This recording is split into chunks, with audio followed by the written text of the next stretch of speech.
On April 7, 1980, a body was discovered in the quiet suburb of Madrid. That body belonged to Abdel Razzak al-Naif, former Prime Minister of Iraq, whose sudden assassination would spiral into a web of espionage and international conspiracy. Witnesses described the morning as deceptively ordinary.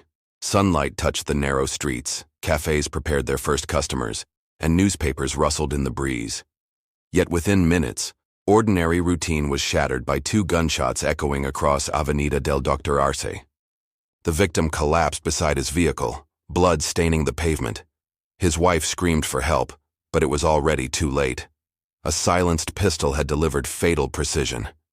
The assassins melted into the city, leaving behind chaos and unanswered questions. Local police sealed the area, but the murder bore marks of calculated professionalism.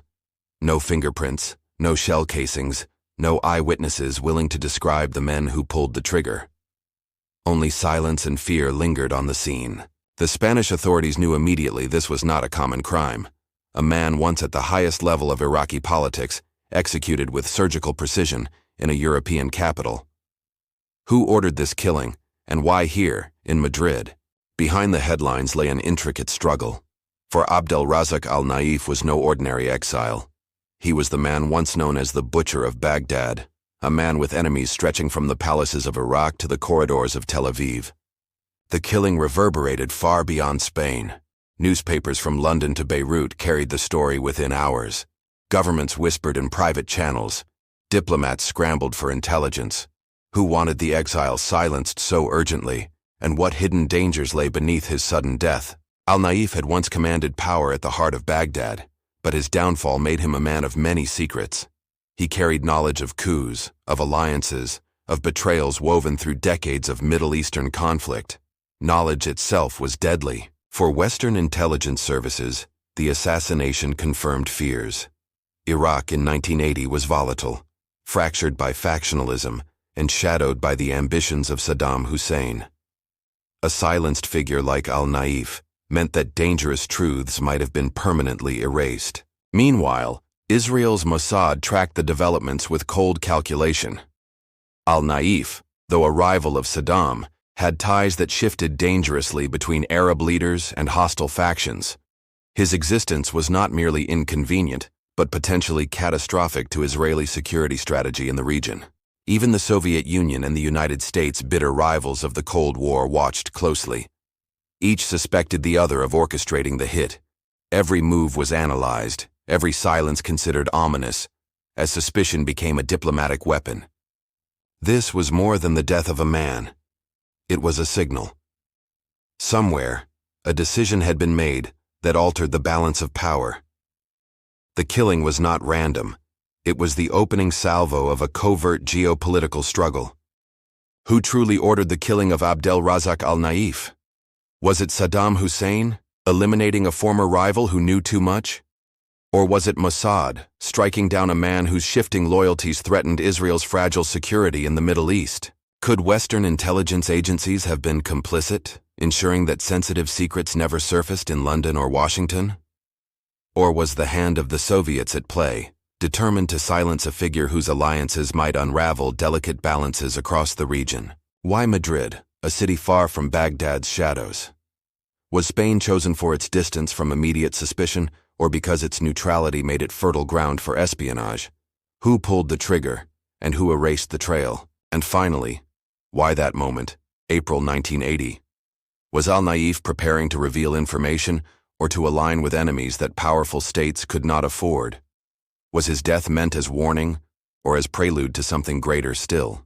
These questions lingered in corridors of power, unanswered yet heavy with consequence.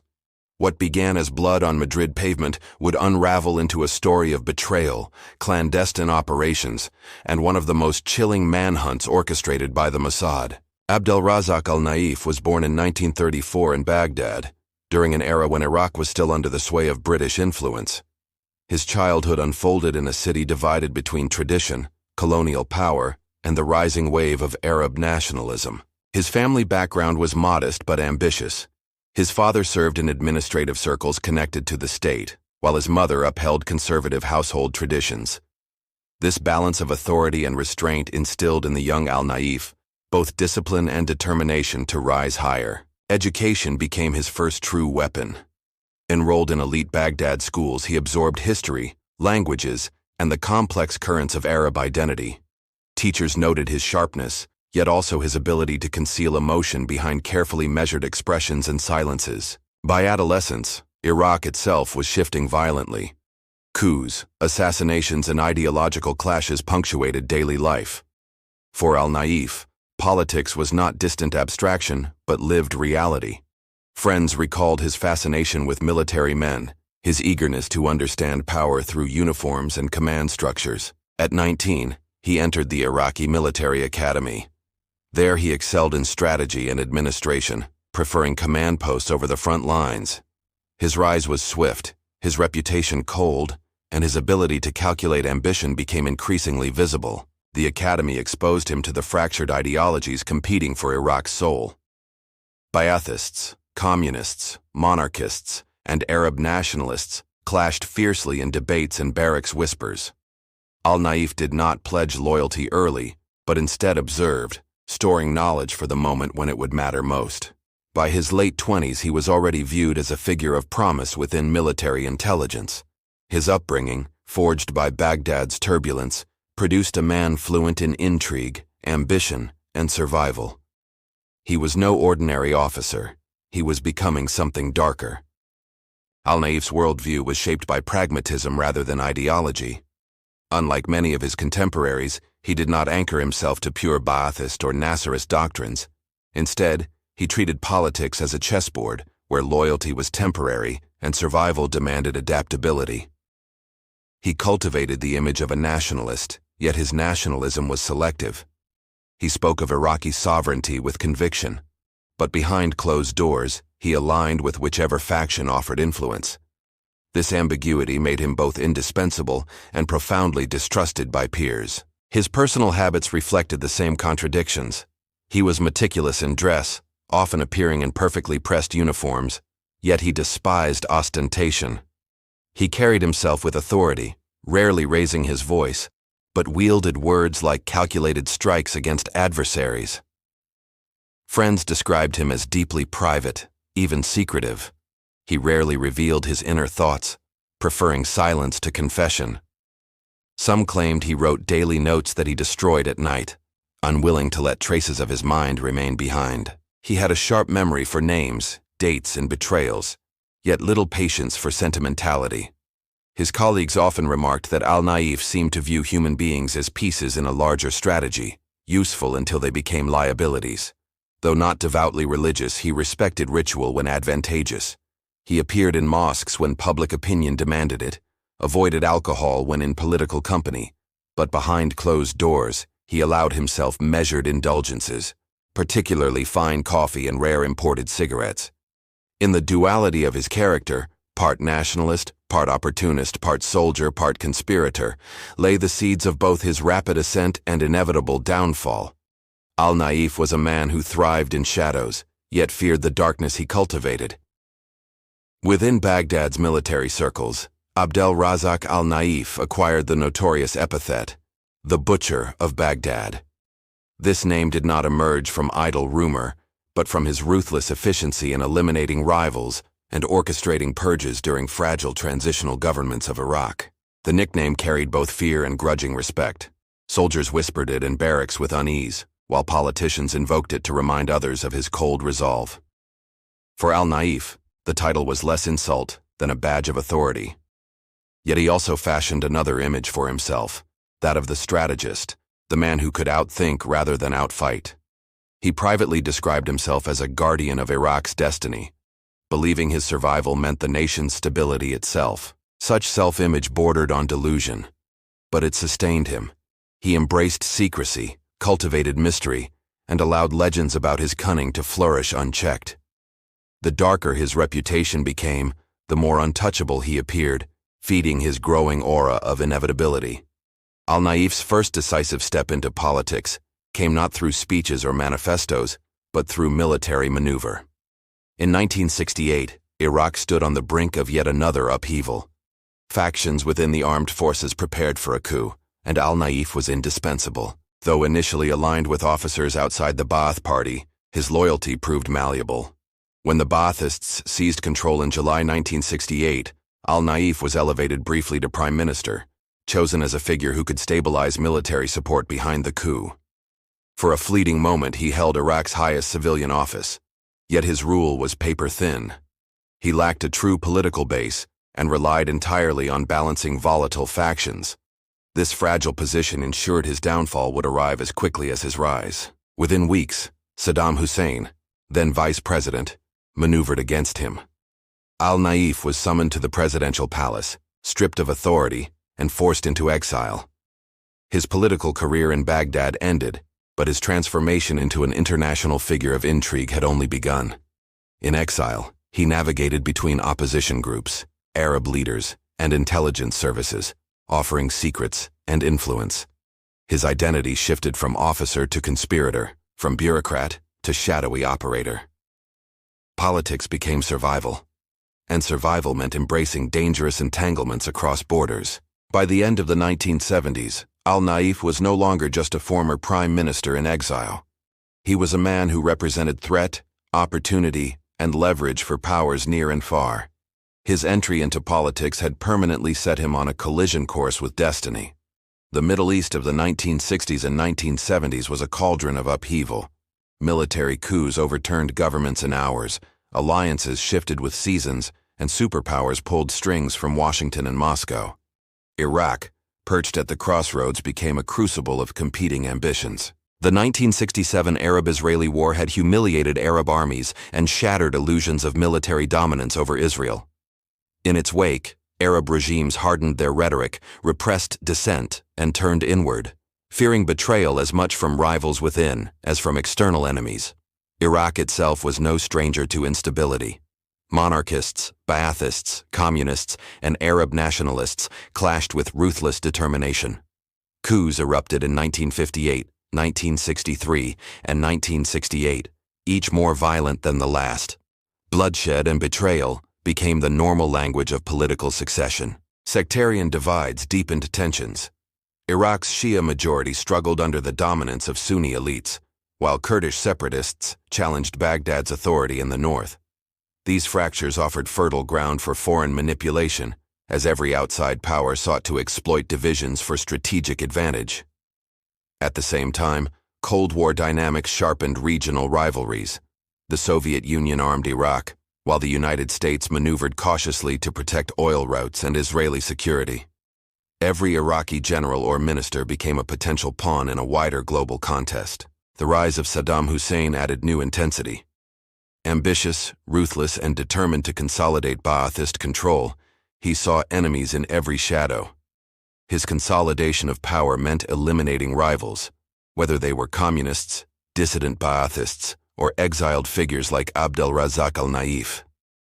This turbulent backdrop made al-Naif's existence explosive. He was not simply a displaced politician, but a living reminder of instability. His alliances, secrets, and very survival threatened to destabilize Baghdad and ripple outward into the fragile balance of the region. The Ba'athist regime in Baghdad viewed Abdel Razzak al-Naif as a traitor and mortal threat.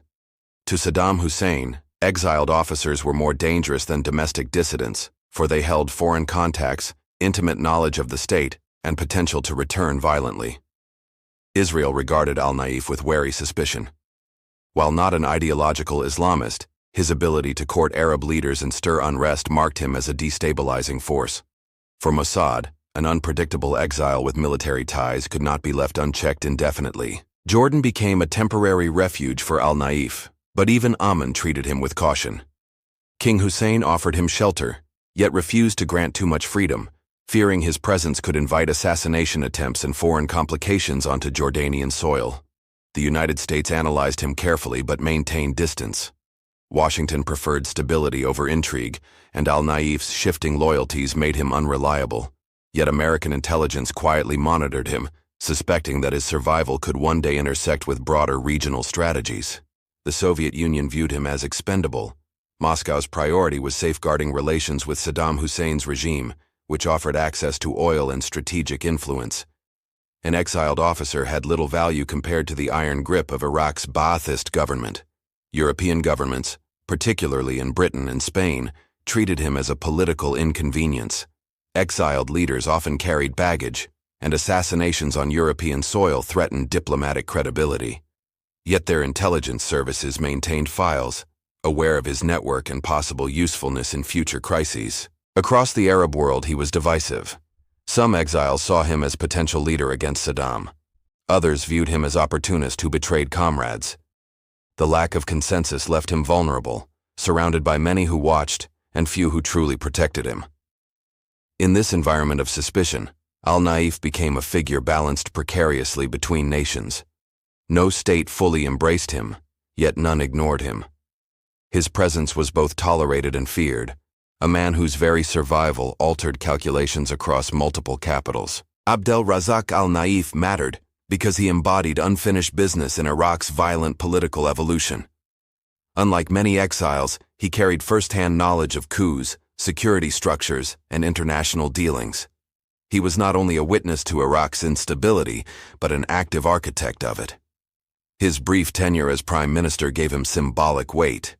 Even in exile, he could claim legitimacy as a former head of government, a mantle others lacked. To supporters, this suggested he could return. To enemies, it demanded his eradication. Al-Naif also represented an alternative path to power. For factions within Iraq and abroad, he was a potential instrument, a man hardened by betrayal, seasoned in intelligence, and willing to trade secrets for influence. This made him valuable, yet perilous. To Saddam Hussein, he was an intolerable reminder of vulnerability. Every exiled officer who survived represented a threat of external-backed coup. Eliminating al-Naif meant not only removing a rival, but sending a chilling signal to all who dreamed of return. For Israel, al-Naif's danger lay in unpredictability. He was no ally, but neither was he reliably hostile. His connections to Arab capitals and ability to influence military officers made him a potential destabilizer, one whose silence might be preferable to survival. Western services, though hesitant to support him, understood his intelligence value.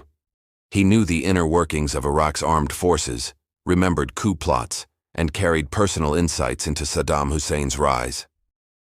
As a source, he was both priceless and potentially unmanageable. Ultimately, al-Naif mattered because he was a man suspended between worlds, too powerful to ignore, too unstable to trust, and too dangerous to leave alive. His survival forced states to calculate, and his death reshaped the game of shadows. Al-Naif's early career in Iraq's intelligence apparatus quickly blurred the boundary between official duty and covert crime.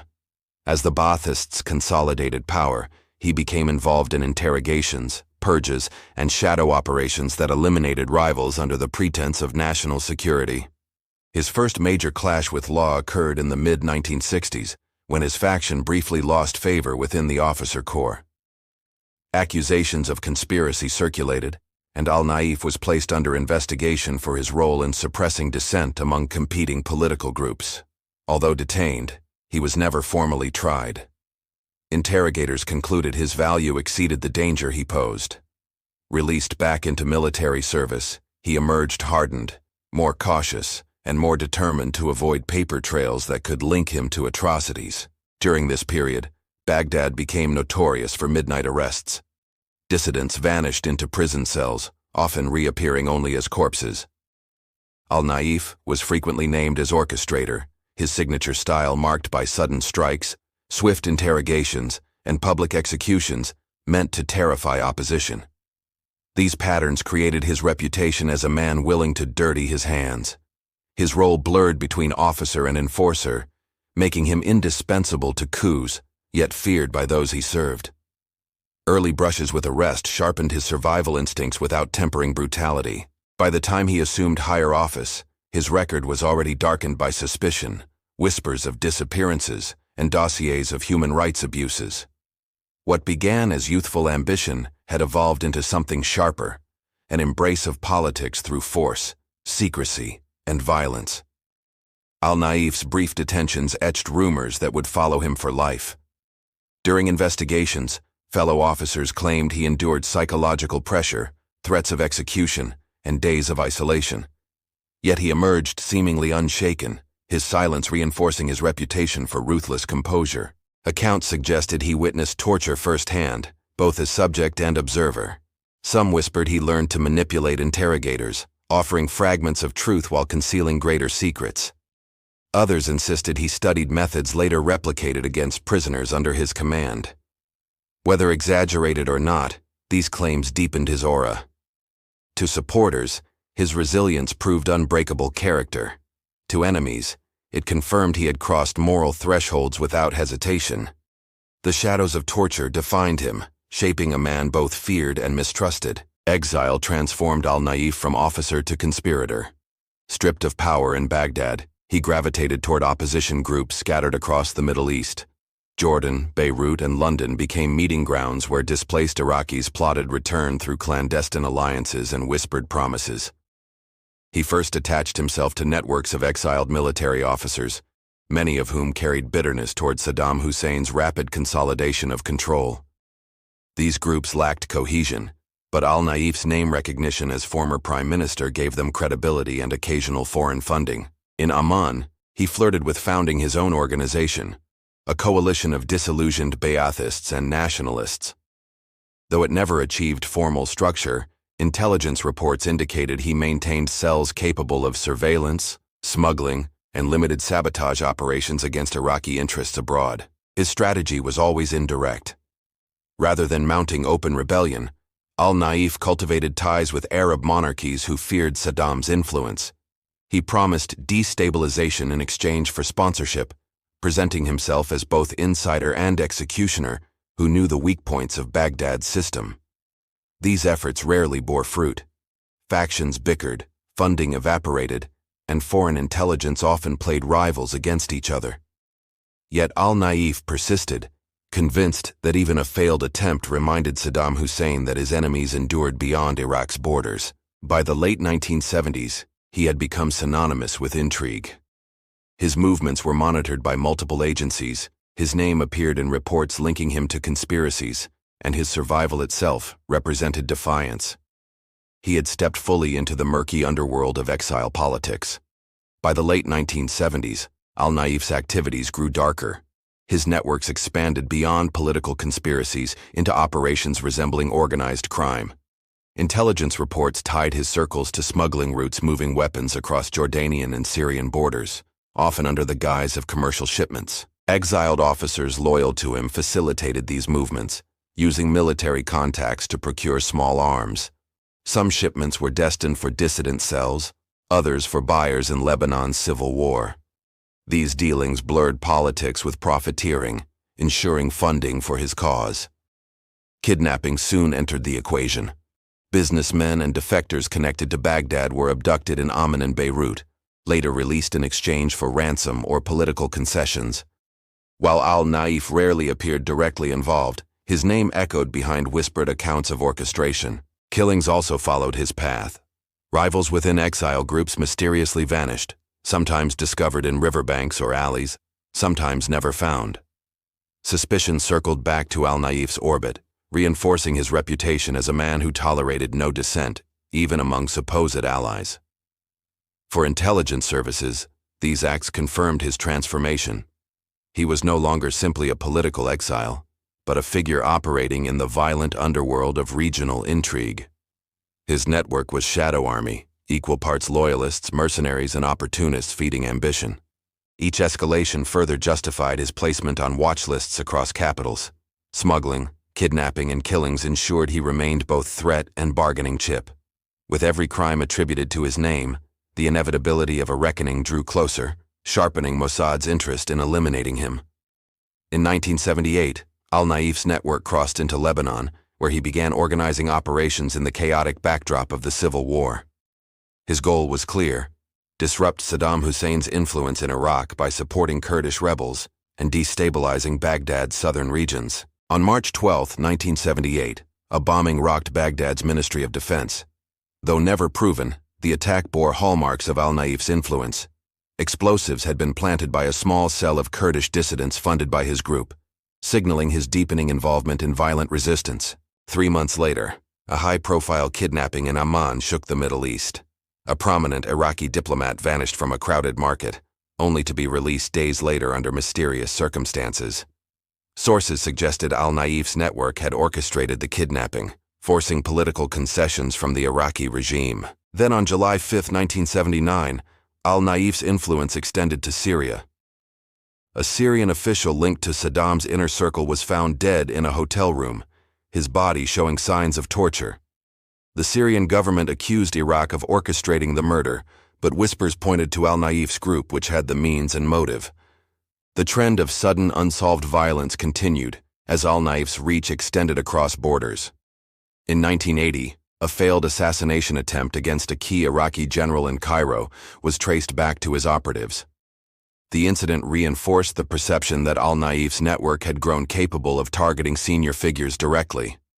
By now, his web of violence and sabotage had become too visible to ignore.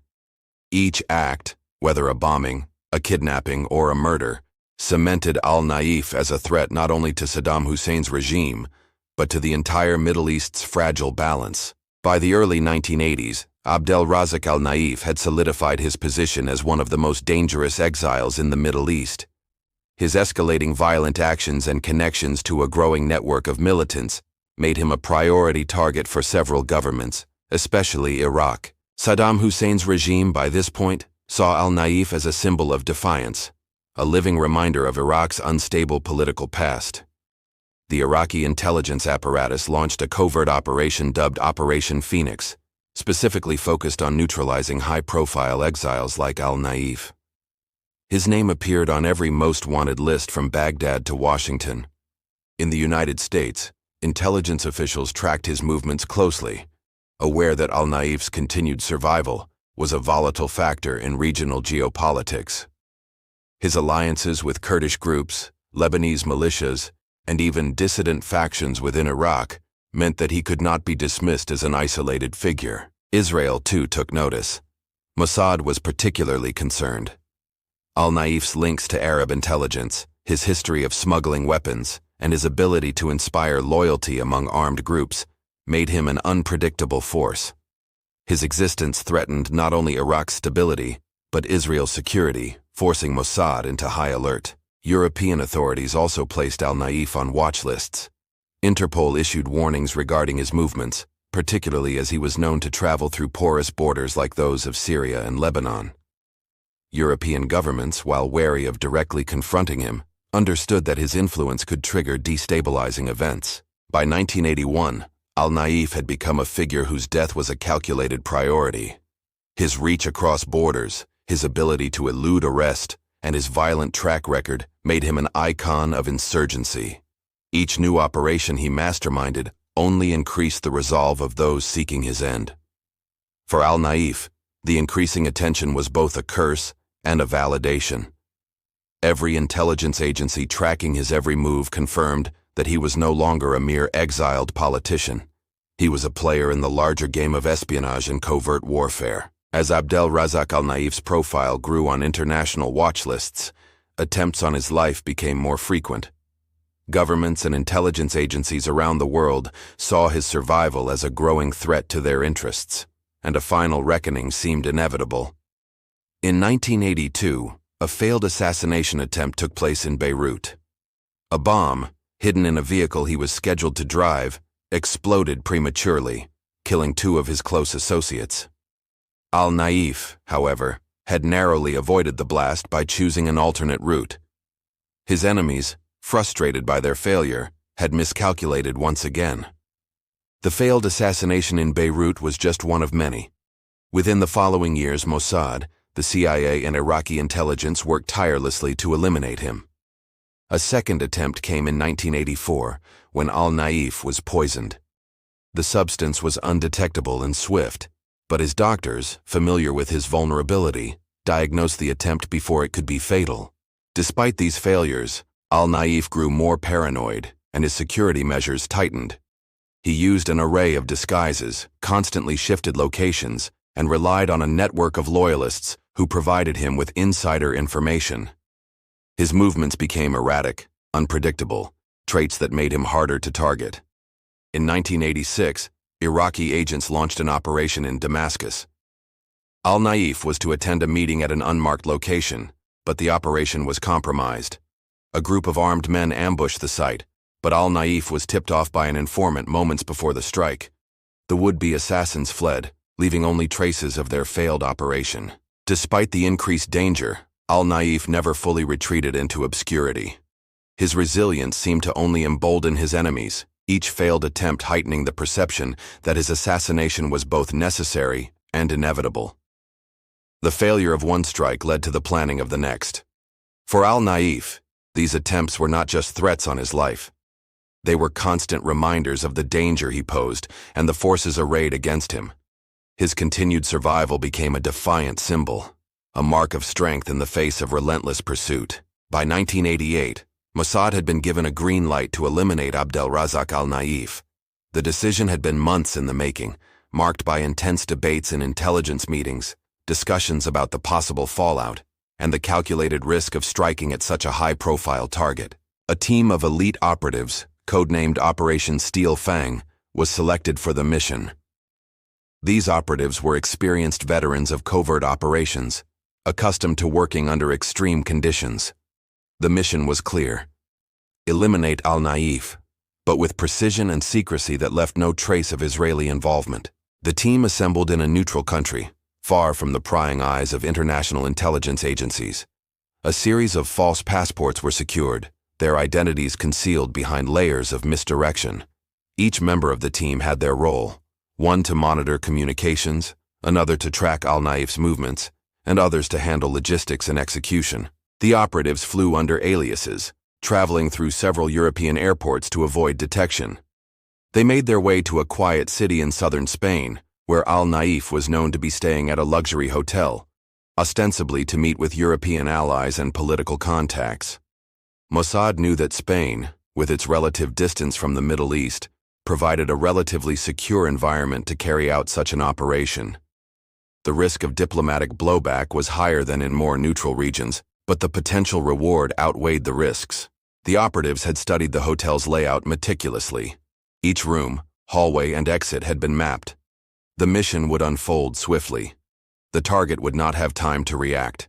Once the signal was given, the strike would happen without a second to spare.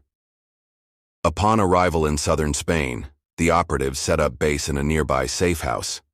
They blended into the local scenery, false identities, carefully crafted backstories, and ordinary appearances that would raise no suspicion. Their focus was singular: observe, track, and wait for the right moment. Al-Naif was due to arrive at the luxury hotel on a quiet evening, unaware that Mossad's operatives were already within striking distance. His presence in the city had been confirmed days earlier through intercepted communications, confirming both his location and his schedule.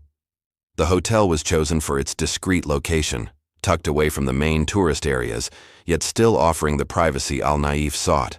The surveillance team set up shop in nearby cafes and in the hotel's lobby, monitoring every movement with the kind of precision honed over years of experience. For days, the operatives watched him, his every entry and exit, the people he met, the way he spoke to staff.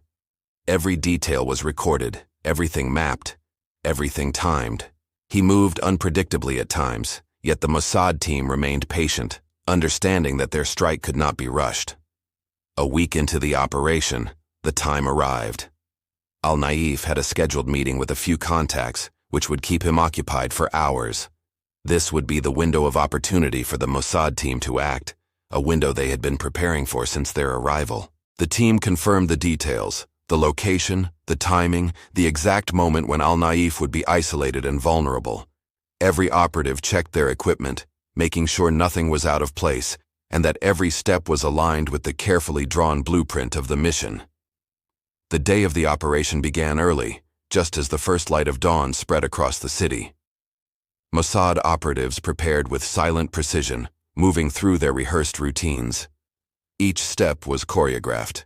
Every movement counted, for any misstep could jeopardize the mission. At precisely 9:30 a.m., al-Naif left his suite to attend a scheduled breakfast meeting with European political contacts in a private dining room. This provided the operatives the opportunity they had been waiting for: a window of several hours during which he would be occupied and vulnerable. The team was positioned strategically. One operative, stationed in the hotel lobby, watched as al-Naif left the elevator.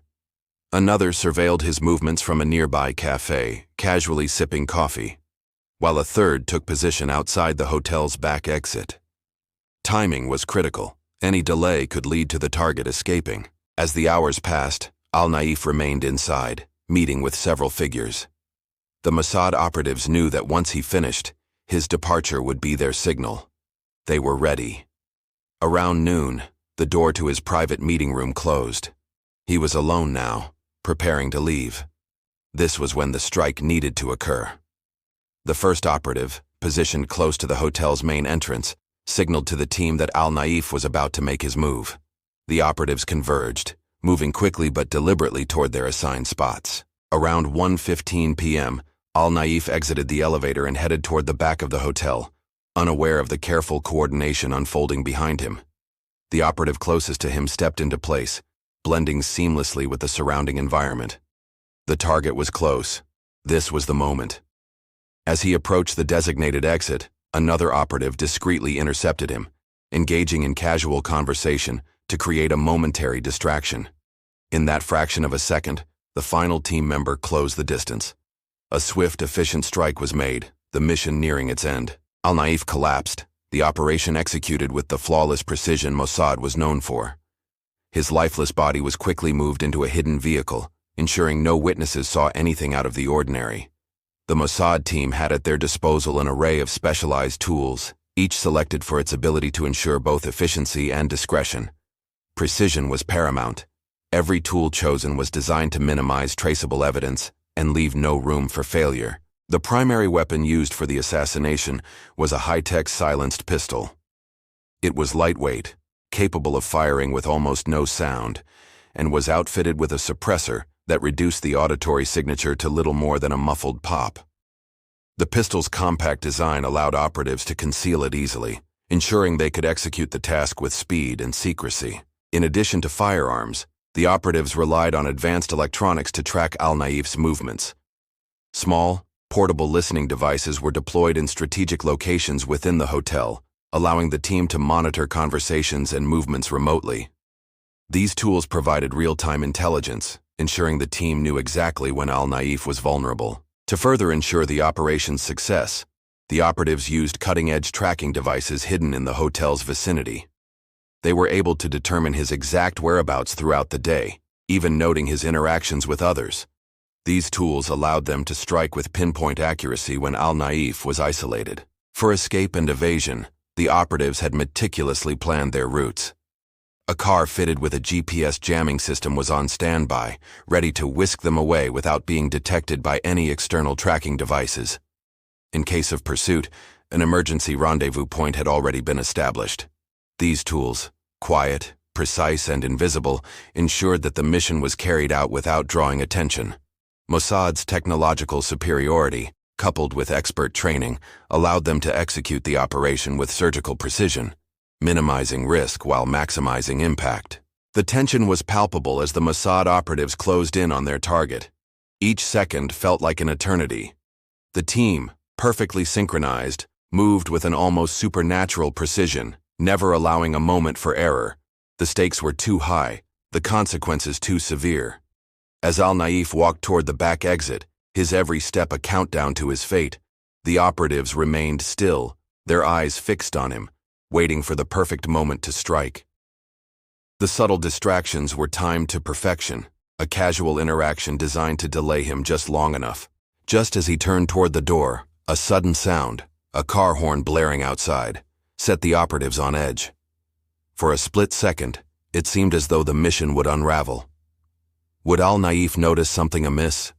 Would he turn around? But the moment passed in the blink of an eye. With a swift, precise motion, the final operative stepped in, closing the distance between himself and the target. The strike was quick, too fast for anyone to react.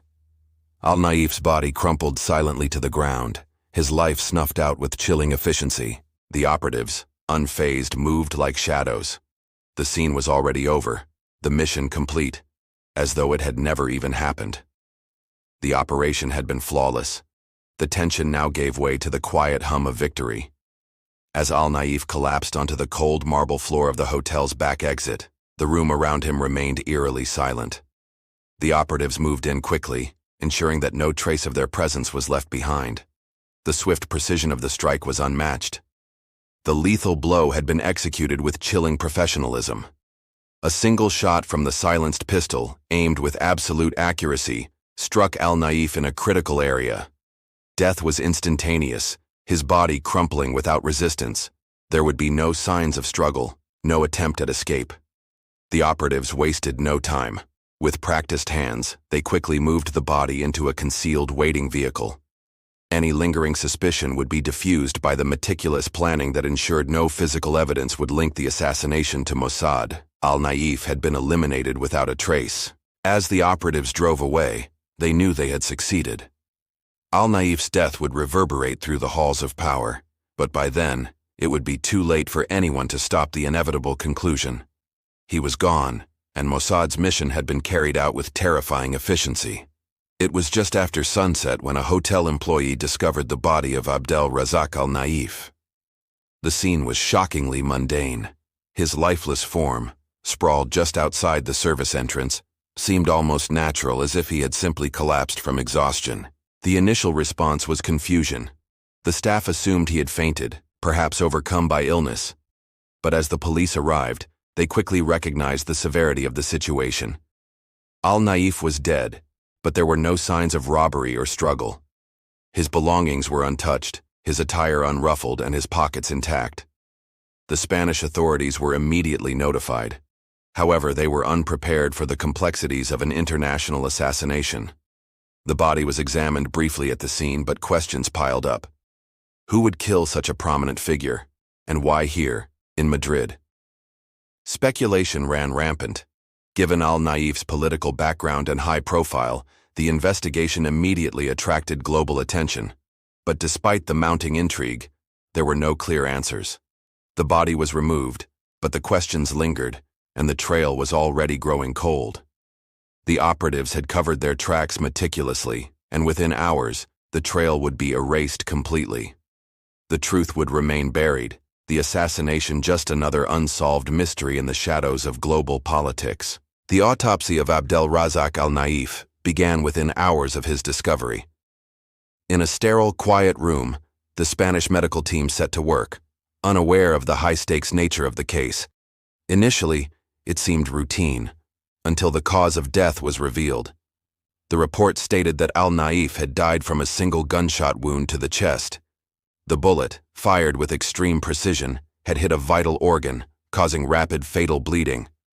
There were no signs of defensive wounds, and his body showed no evidence of a struggle. What was most striking, however, was the lack of a discernible weapon.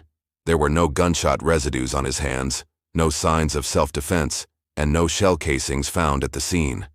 The experts surmised that the shot had been fired at close range, perhaps from a concealed weapon, a method of execution typical of covert operations.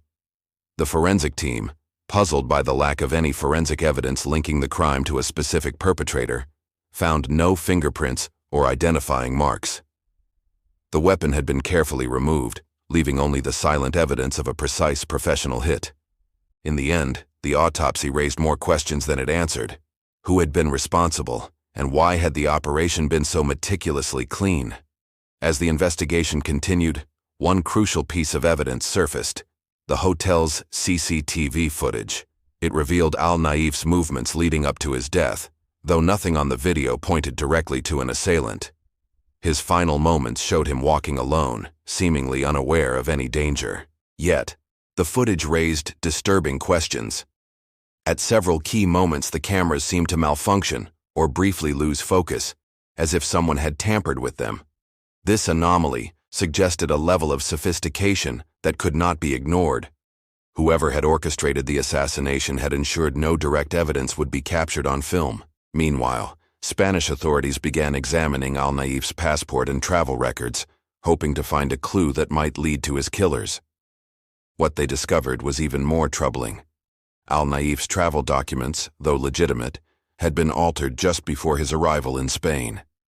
His movements in the days leading up to the assassination had been carefully tracked by unknown entities. Further investigation revealed a series of forged passports circulating in Europe, all linked to al-Naif's network. Some of the documents had been used by operatives who were likely monitoring his movements under false identities. These passports provided a chilling insight into the precision of the operation. Mossad's involvement was all but confirmed. The scandal surrounding the passports reverberated across European capitals. Questions emerged about how such an operation could occur without raising alarms among intelligence agencies. The discovery of these forged documents suggested that al-Naif had been under surveillance for far longer than anyone had realized. With no solid leads and mounting pressure, the investigation reached a deadlock. The truth of al-Naif's assassination, who ordered it, who executed it, remained buried beneath layers of secrecy, skillfully hidden from the public eye. The assassination of Abdel Razzak al-Naif sent shockwaves through the international community, sparking a diplomatic crisis that stretched across several nations. Spain, as the site of the killing, found itself at the center of an intense political storm. Governments around the world demanded answers, but no one seemed willing to reveal the truth. The most immediate reaction came from Iraq.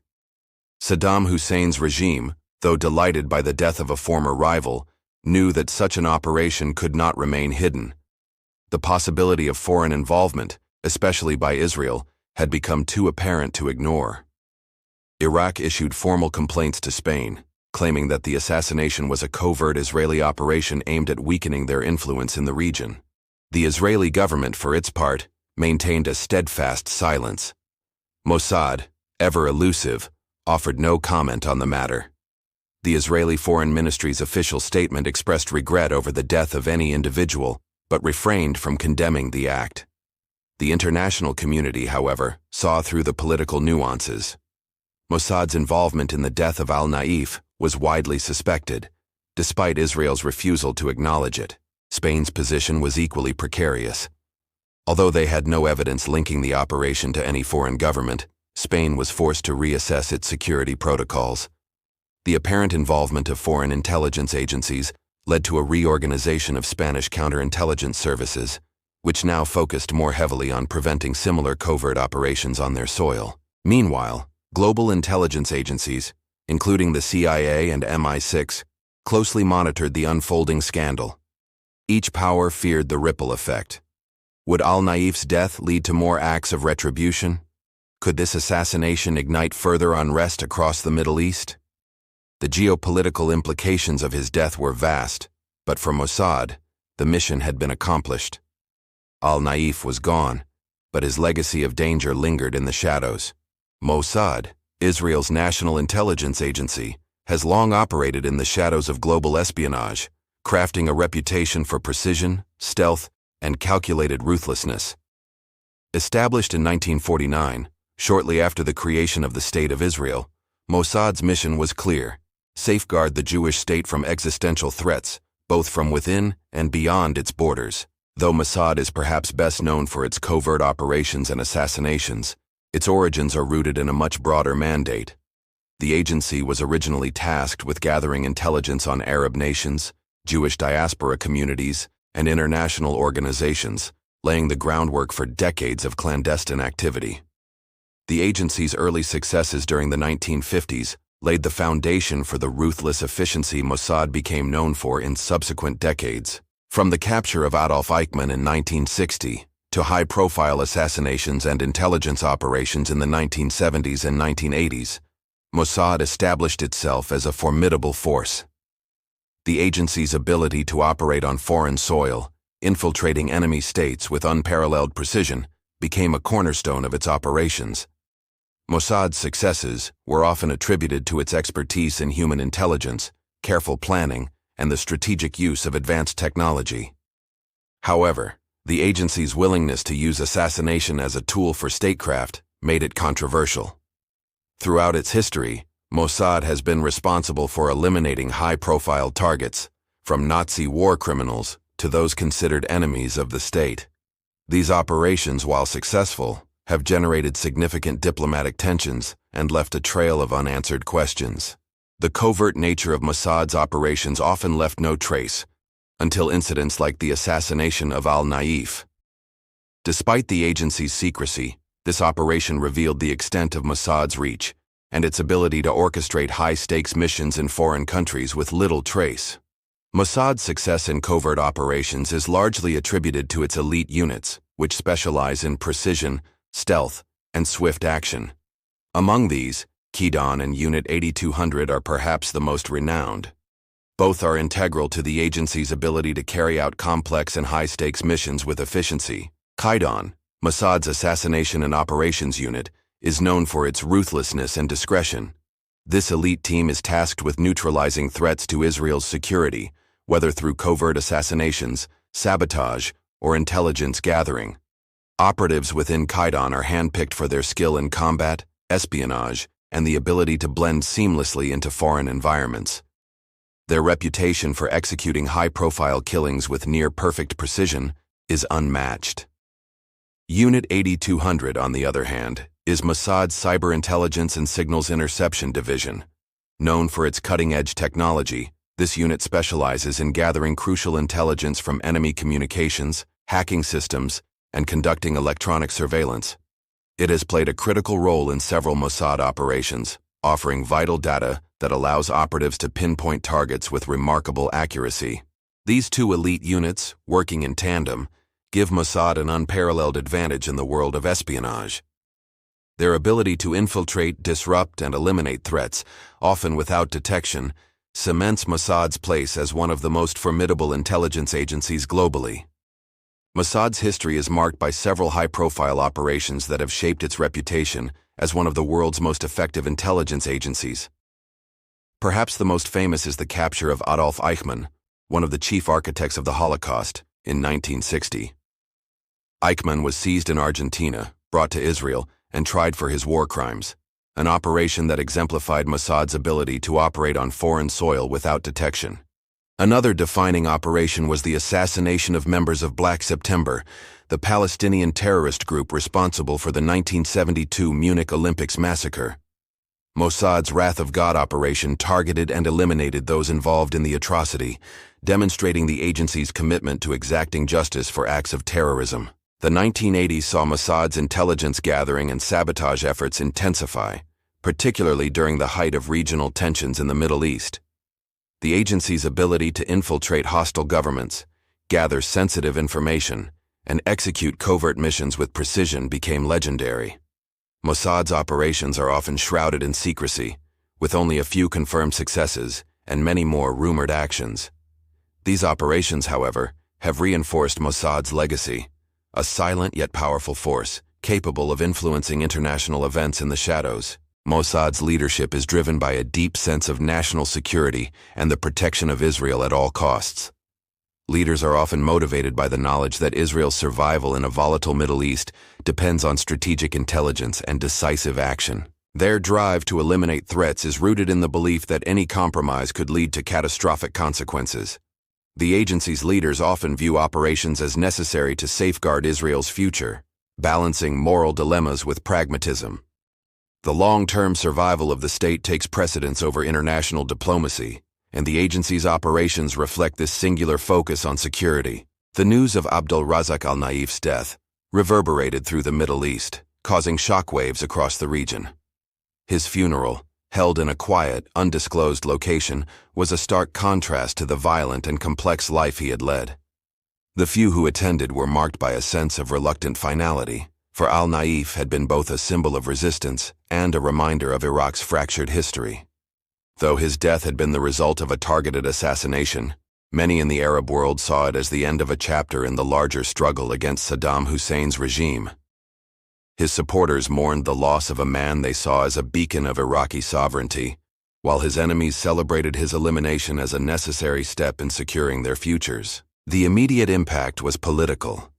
Al-Naif's death removed a rival figure, leaving a vacuum that Iraq's enemies sought to exploit. However, it also sparked deeper mistrust among exiled leaders, who now feared the reach of Mossad and its willingness to operate across borders. His death had sent a chilling message to those who still sought to challenge Israel's interests in the region. The assassination of Abdel Razzak al-Naif, marked the end of an era of exiled resistance against Saddam Hussein's regime. However, his death also created a power vacuum that would have profound consequences in the years to come. Al-Naif had been a symbol for many.